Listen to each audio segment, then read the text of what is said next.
Binlerce yıl önce Mezopotamya'nın bereketli topraklarında insanlık zeytin ağacıyla tanıştı. Zamanın sessiz tanı, kökleriyle toprağa, dallarıyla gökyüzüne uzandı. Efsaneler, tufandan sonra bir güvercinin barışı simgeleyen bir zeytin dalı getirdiğini söyler. Ve o dal, Küdi Dağı'nın eteklerinde yeniden hayat buldu.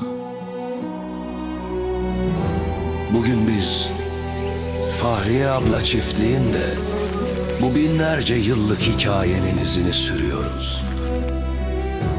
Her bir zeytinde barışın, umudun ve yaşamın özünü saklıyoruz.